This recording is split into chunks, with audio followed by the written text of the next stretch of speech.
Karachi reporter Gadap town کے علاقے میں منگوٹ میں مبینہ پولیس زیادتی کے خلاف احتجاج شدت اختیار کر گیا، جہاں رہائشی سکندر میمن کے ساتھ پیش آنے والے واقعے کے بعد علاقے میں کشیدگی پھیل گئی ہے۔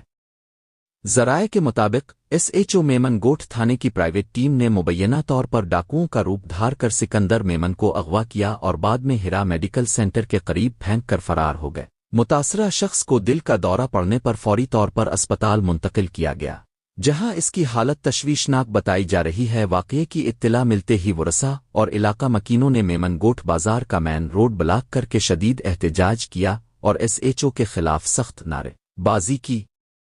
مظاہرین نہیں چاہیے، ایس ایچ او نہیں چاہیے کے نعرے لگاتے رہے۔ احتجاج میں یونین کمیٹی 7 کے وائس چیئرمین مراد میمن، محمد سلیم میمن، حاجی ندیم برامانی، حاجی عبدالواحد قاسمانی، سلیمان میمن اور موسیٰ میمن سمیت دیگر افراد نے شرکت کی۔ میڈیا سے گفتگو کرتے ہوئے مظاہرین نے الزام عائد کیا کہ ایس ایچ او میمن گوٹھ باثر افراد کے دباؤ پر کام کر رہا ہے اور ان کے کہنے پر شہریوں کو بلا جواز ہراساں کیا جا رہا ہے۔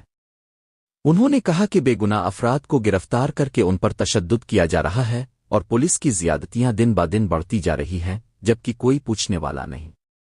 انہوں نے مزید کہا کہ علاقے میں امن و امان کی صورتحال خراب ہو چکی ہے، خاص طور پر عید کے بعد روزانہ کئی وارداتیں ہو رہی ہیں، جس کے باعث شہری خود کو غیر محفوظ سمجھ رہے ہیں، جبکہ پولیس امن قائم کرنے میں ناکام ہو چکی ہے۔ مظاہرین نے آئی جی سندھ اور ایس ایس پی ملیر سے مطالبہ کیا ہے کہ ایس ایچ او میمن گوٹھ کے خلاف فوری قانونی کارروائی کی جائے، اسے عہدے سے ہٹا کر ایک ایماندار افسر تعینات کیا جائے تاکہ شہریوں کو انصاف مل سکے۔